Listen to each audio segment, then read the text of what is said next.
परंतु ये इसमें सुखी और दुखी क्यों है, दो भाग क्यों बनाए? लोग सुखी भी हैं और लोग दुखी भी हैं। सभी आप लोगों से हाथ जोड़ के वंदना करता हूँ।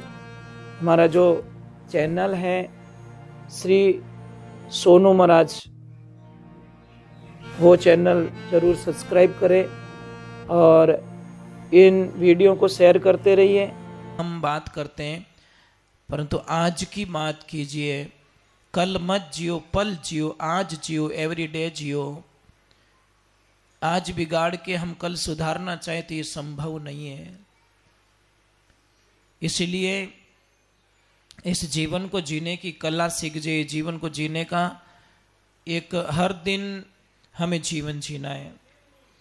आज थोड़ा प्रसंग थोड़ा लंबा है, आज मेरे प्रभु का आवागमन भी है और प्रसंग भी थोड़ा बीच में ज़्यादा चलेगा, क्योंकि सब प्रसंगों को हम सुना तो नहीं सकते, पर उनको छू के जरूर निकलेंगे, उनका आदर करके निकल जाएंगे, उनको प्रणाम करके निकल जाएंगे आगे।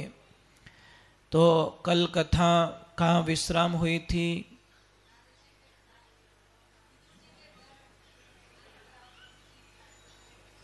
नहीं, वो तो बहुत पहले की बात हो गई। एंड कहाँ पे था? एंड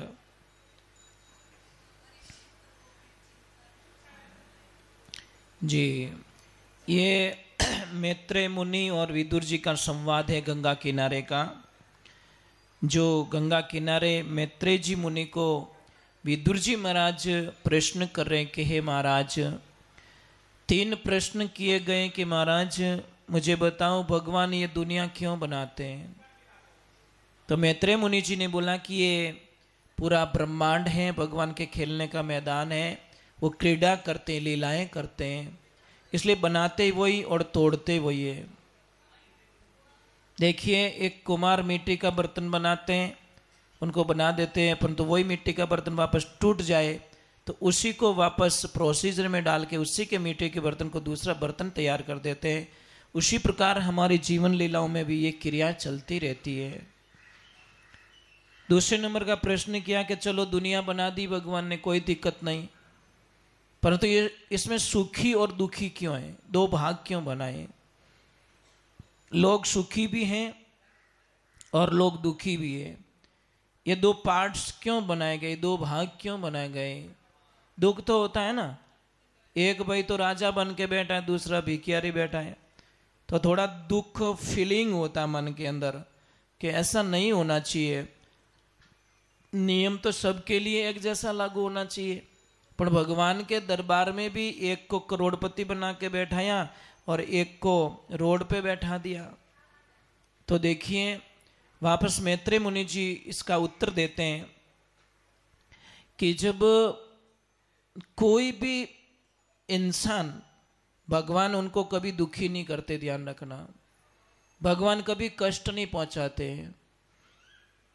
राम किसी को मारे नहीं, नहीं हत्यारा राम, अपने आप मर जाएगा वो कर कर खोटे काम। राम किसी को नहीं मारते हैं, अपने कर्म प्रदान होते हैं, कर्म मरवा देते हैं हमको। कहते हैं कि एक कोई कर्मों के आधार पे सुख और दुख मिलता है, ध्यान रखना, कर्मों के आधार पर। तो कोई ग्वाला था, बकरियां चराने वाला, वो बकरी चरा रहा था, परंतु उसकी प्रवृत्ति बड़ी क्रूर थी, वो दुष्ट था। मतलब दया नाम में उसमें कुछ था ही नहीं। मतलब दया क्या होती है उसको कोई मतलब नहीं। बकरी कहीं बेचारी कुछ खा लेती तो बकरी को बहुत पीटता, मतलब दया नहीं आती उसको। तो देख रहा है, वो बैठा है, सामने बैठा है एक हिरणी बच्चे को जन्म दे रही है, तो उस दुष्ट की नजर उस हिरणी पे पड़ गई और जैसे ही बच्चे को जन्म दिया वो दौड़ के गया और दौड़ के जाके उस बच्चे को उठा लिया और हिरणी को भगा दिया। अब बेचारी हिरणी बहुत तड़प रही उस बच्चे के लिए, अपने उस दुष्ट को दया नहीं आ रही है। थोड़ी देर तो उसको उसने लाड लडाया, फिर उठाया और पटक दिया जोर से। बच्चे को इतना जोरदार पटका कि बच्चा जोर से चिल्ला रहा है। फिर बच्चे को पीछे से पकड़ के ऐसे घुमाया, आगे से पकड़ के ऐसे घुमाया। वो हिरणी रो रही है, तड़प रही है, चिल्ला रही है, भगवान को अरदास करी है, मेरे प्रभु मेरे बच्चे को ये मार डालेगा, इस दुष्टि से बचा लिए। कहाँ उसको दया आ रही है महाराज। नवजात शिशु जो अभी अभी खड़ा भी नहीं हुआ, उसको ये यातनाएं दी जा रही है। फिर वो उस बछड़े को क्या बोलता है, बच्चे को क्या बोलता है, बुला तेरे भगवान को कोई हो तो बचा ले तेरे को मेरे से। और ऐसे करते ही उसने अपने कूंट से अगले पैर दोनों काट लिए उसके। बच्चा चिल्लाता रहा, हिरणी चिल्लाते रही, उसको दया नहीं आई। थोड़ी देर और क्रूरता का हद हो गई, पिछले भी दोनों पैर काट लिए और चारों पैर काट के उस बच्चे को तड़पता हुआ छोड़ दिया। हिरणी आई, बहुत चाटी, परंतु खून बहने के कारण बच्चा मर गया। हिरणी ने डायरेक्ट भगवान के पास एप्लीकेशन लगाई, हे प्रभु मेरे बच्चे ने क्या बिगाड़ा, इसने मेरे बच्चे को इस हालत में कर दिया। महाराज भगवान की लीला देखिए, ईश्वर की लीला देखिए, परमात्मा की लीला देखिए। क्या बोलूं मैं, भगवान के घर में देर है अंधेर नहीं है कि भी निर्बल को मत सताओ, किसी को मत सताओ भाई, कीड़ी को भी मत मारो। अनजान में मर जाए तो वो अलग बात है, परंतु जानते हुए किसी को मत सताओ। अब वो बच्चा तो मर चुका था, फ्री माइंड होकर अकेला बोलता रहा, जा तेरे कोई भगवान भगवान नहीं दुनिया के अंदर। परंतु 1 किलोमीटर गांव से दूर रहा और उसके दोनों घुटनों में दर्द पैदा हुआ। अब इतना जोरदार दर्द हो रहा है कि वो यहां से यहां नहीं चल पा रहा है। थोड़ा सा आगे गया, वो नीचे बैठ गया तो बैठ गया, अभी खड़ा नहीं हो पा रहा है। घर वाले आए, उसको उठाया और डायरेक्ट उसको हॉस्पिटल लेके गए। और हॉस्पिटल ले जाने के बाद में डॉक्टर ने ये घोषणा कर दी कि इसके दोनों पैर काटने पड़ेंगे, भयंकर इसको ब्लड कैंसर हो चुका है और कोई चांस नहीं कि इसके पैर नहीं काटे तो बच पाएगा। घर वालों ने बोला काट दीजिए, फिर क्या करे, मरता क्या करता। बेहोश कर दिया, दोनों पैर काट दिए उसके। सुबह का टाइम हुआ, जब उसको होश में आया तो उसने देखा कि दोनों पैर नहीं है। डॉक्टरों ने बोला भैया क्षमा करना, तेरे पैरों को हम नहीं बचा पाए। उसकी आंखों में आंसू आ गए, वाह भगवान वाह, तूने तो बिल को पेंडिंग रखा ही नहीं, तूने तो हैंड टू हैंड बदला ले रिया रे। पर कृष्णा, मैंने वहां पे कूंट से पैर काट दिए, इधर तूने डॉक्टर से मेरे पैर कटवा दिए, पर इतनी मेरे पे तूने दया की कि मेरे हाथों को बचा लिया। तो भी आधा बिल बाकी है, अभी मेरे हाथ कटने भी बाकी है। मैं तो भगवान को कहता हूं पेंडिंग मत रख, इन हाथों को भी कटवा ले ताकि मेरा प्रायश्चित पूरा हो सके। आइए, अब मैं एक्सेप्ट कर रहा हूं मेरी गलती को। अब महाराज देखो, कोई गलती एक्सेप्ट कर लेता ना, उसके पाप खत्म हो जाते हैं। प्रायश्चित यही है कि आप गलती स्वीकार करो, नहीं मैंने गलती नहीं की, गलती नहीं की, गलती नहीं की। इसी दिक्कत में हम लोग फंसते रहते हैं।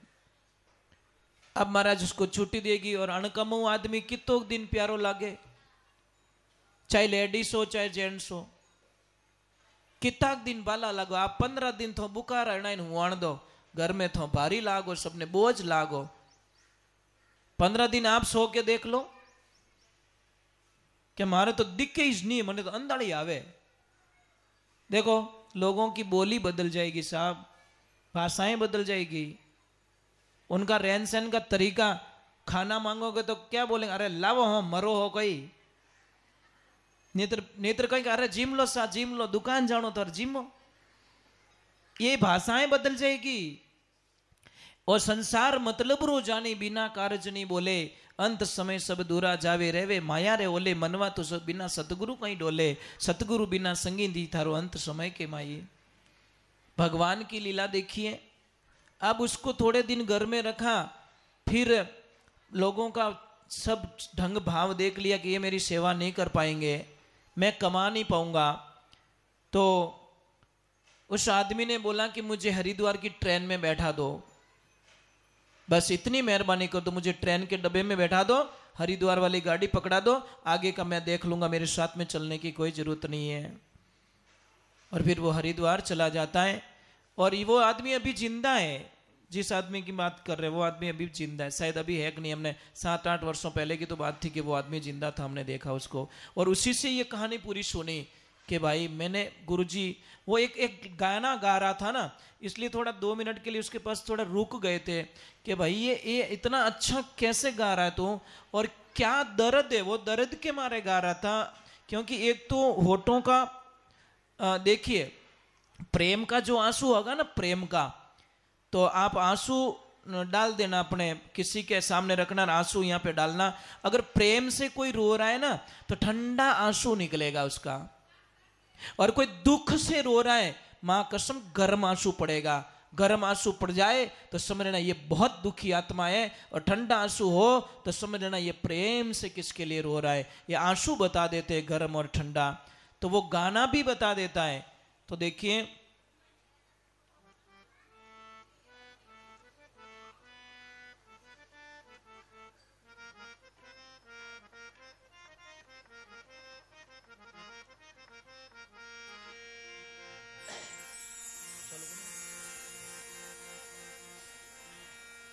वो एक लाइन सुना देता हूं इसकी, फिर आगे कथा में चलेंगे। वो कह क्या रहा है, मतलब हम लोगों को क्या कह रहा है, वो एक लाइन गाता हुआ क्या कह रहा है। जब यज्ञ करवाते तो बोलते मैं हर मंत्र के पीछे बोलूंगा स्वाहा, तो आपको आहुति देनी पड़ेगी। क्या बोलते, आपको यज्ञ कुंड में आहुति देनी पड़ेगी। आप लोग बोले महाराज मने तो नींद आवे, थोड़ी आहुति दे दो पेड़ी पेड़ी, और लास्ट में बिल बता दीजो। ऐसे थोड़ी होता है क्या। तो हर भजन में आपको परेशान करूंगा मैं। करो ऊपर हाथ करो। अरे मत बांधो इणेरो, करे मारो काम करारो रे मत।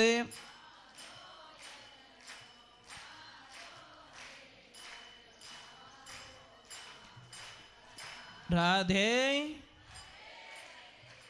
तो उस आदमी ने एक ही बोला कि भाई कर्मों ना बारामती बांधो। वह हर एक को अपनी ओरिजिनलिटी बताता है कि मैंने पाप किया है और इस कारण मुझे ये सजा मिली है। लोग तो अपने पापों को छुपाते हैं साहब, और जितना पाप को छुपाओगे, पाप कैसा है, उदय में हम जो उदय में कैडो मोटो रूकड़ो रेवे ना, बिना हवाऊं डर नहीं लागे, धूपों डर नहीं लागे, तूफानों डर नहीं लागे, बारिशों डर नहीं लागे, बिने डर लागे बिन उदय हूं कि उदय मारा जड़रे मैंने लाग गई, तो मैं चाहे 20 साल पुराना हूं चाहे 100 साल पुराना हूं, मने गोट मुंह गिड़ाए दे ते बुरा कर्म उदय रो काम करिया करे। वो ध्यान राखजो, माए ज माए खावेला थोने बोलने नहीं देला। समझ में आ रहे ना। कोई भी गलती देखो आप, अंदर ही अंदर खाए जाती है। किसको शेयर करेंगे हम लोग कि मैं ऐसी गलती कर चुका हूं। बस। तो तीसरा प्रश्न विदुर जी महाराज ने मैत्रेय ऋषि से किया कि भगवान इस धरती पे अवतार क्यों लेते हैं। तो बहुत ही अच्छी बात बताई कि बांध लेते हैं भक्त मुझको प्रेम की डोर में, प्रेम की डोर में मुझे बांध लेते हैं, इसीलिए बार बार मेरा इस धरती पे अवतार होता है। जिंदगी को समझने की कोशिश कीजिए। फिर वराह अवतार की कहानी आती है। वराह अवतार आपने देखा, वराह भगवान का फोटो देखा कभी? नहीं देखा। जब मनु महाराज को सृष्टि की रचना करनी थी तो ये धरती पूरी पानी में थी। धरती कहाँ थी? समुद्र में थी। तो भगवान ने बाहर निकाल के मनु महाराज को दी कि मैं कहाँ दुनिया बसाऊं, कहाँ रचना करूं, कहाँ शुरुआत करूं। तो उन्होंने वराह अवतार लिया।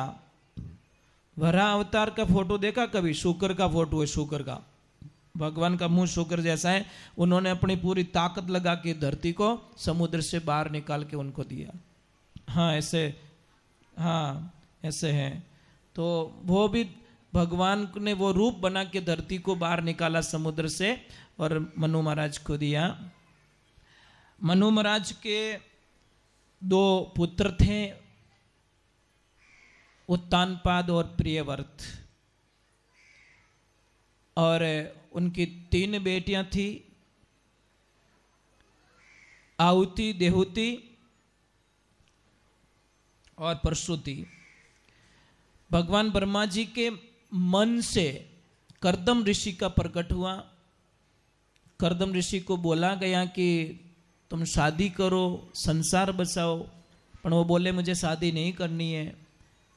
ब्रह्मा जी ने बोला कि बेटा सृष्टि के जो नियम है उनमें पालन करना ही पड़ेगा, आप शादी कीजिए। भगवान नारायण की तपस्या करते हैं। नारायण ने बोला क्या चाहिए? कि मुझे कुछ नहीं, एक सुशील पत्नी दे दो बस, जो मेरी भक्ति को समझ पाए और मुझे जो प्लानिंग है आगे के लिए मेरा साथ दे सके। तो महाराज भगवान ने बोला आज के 3 दिन बाद में शत्रुपाद जी और मनु दोनों अपनी बीच वाली बेटी देहुति को लेकर आपके पास में आ रहे हैं, आप मना मत करना, शादी कर देना उससे। जब वो जाते हैं, बातचीत होती हैं, तो उन्होंने हाँ बोल दिया, परंतु भगवान को एक वचन लिया कर्दम ऋषि ने कि प्रभु आप मेरे बेटे बन के आओ तो मैं शादी करूं, नहीं तो अपने कुंवारा ही भला, आपको मेरा पुत्र बन के आना पड़े। बोलो कैसी शर्त है भगवान के सामने। तो भगवान ने इजीली बोल दिया कोई बात नहीं, तुम्हारी इच्छा है मैं बेटा बन के आता हूं, बस दूसरा क्या करे। इसीलिए तो कहते हैं भगत वत्सल भगवान, पर वो बुलाने वाला चाहिए। तो भगवान की ऐसी लीला हुई, शादी कर रहे हैं, 3 फेरे हो गए। कर्दम ऋषि ने रोक दिया और मनु को और शत्रुपाद जी को बोला कि पहले इस अपनी बेटिया को बात बता दो कि मेरे एक बेटा होते ही मैं इसको यहाँ पे छोड़ के मैं वन को चला जाऊंगा, मैं एक बेटा दे पाऊंगा इसको, मैं आगे मेरा गृहस्थी जीवन नहीं चलेगा। तो वो लड़की बोली नहीं, नीचे देख के खड़ी हो गई। मतलब पहले ऐसे संदेश ऐसा था, बोल के जवाब लड़कियां नहीं देती थी। माँ बाप कहीं कियो कि रिश्तो थे मंजूर एक नहीं बार नीचे देख लियो तो समझ लेनो के मतलब कोई इन्हें कोई प्रॉब्लम नहीं है। तो वो एग्री थी कि मुझे कोई दिक्कत नहीं है। परंतु भगवान की लीला देखो, ईश्वर की लीला देखो, शादी हो गई। शादी होने के बाद में वो तो अपने ठिकाने चले गए, पुत्री वहीं छोड़ दी।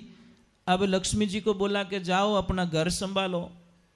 अब देखो घर कैसा मिल रहा है, जैसे गए झोंपड़ी में चिड़ियों के आड़ा ही जाड़ा गाली उड़ा। खैर बाप जी ओ कहीं है कि ओ मारो परिवार है। नीचे आंगना में देखे तो ऊंदरा इन साइडू आवे बिन साइडू निकले, बिन साइडू घुसे इन साइडू के ओ कहीं सिस्टम कोई अपनो स्टाफ ही जे। अन आप कटे रहो कि मारे तो 2.5 फुट रो बस वो आसन है, बस वही मारो ठिकानो है, ये हमारा पूरा परिवार है। अब इसको देखो, आप देखो, मैं थोड़ा माला में बैठ जाता हूँ। अब कर्दम ऋषि ध्यान में बैठ जाते हैं और ध्यान में बैठे तो ऐसे बैठे 40 वर्षों तक उनका पल नहीं खुली। कितना साल? 40 वर्ष हो गए। जब उनकी पल खुली तो सामने एक मैया कोई झाड़ू आड़ू निकाल रही थी। तो पूछा कि मैया आप कौन हो? बोले भूल गए, मुझे भूल गए। अरे मैं आपकी पत्नी हूँ अर्धांगिनी। फेरा खाए नीचा बैठा जो अबे पासा उठी आओ, मन ही बूढ़ी कर दी। तब तक पीर नहीं गई साहब, बहुत बार लेने के लिए आए पर नहीं। बोले मेरे प्रभु की आज्ञा नहीं है, मैं कैसे आ जाऊं, मैं नहीं छोड़ सकती। पतिव्रता नारी अपने पति के वचन के आगे एक कदम नहीं रखती। पतिव्रता नारी का पहला धर्म बनता है। आजकल की नारी क्या करती, भाई जाओ चुपचाप, ठंडा नहीं पड़े। ले ये आपकी तपस्या खत्म होती है। अरे पति रे हम ही बोलने की तो बड़ो अपराध है, ध्यान है। पर मुझे लग रहा है जीतो आदमी भूतों डाकणियों नहीं डरे नहीं। कहवे कोनी बाबड़ो, कहवे कोनी वो जीव जाने माय लो। भाई ये तो क्यों डरा होते हैं, ये तो क्यों डरे थारो पति देव थारो? नहीं डरना चाहिए भाई। भाई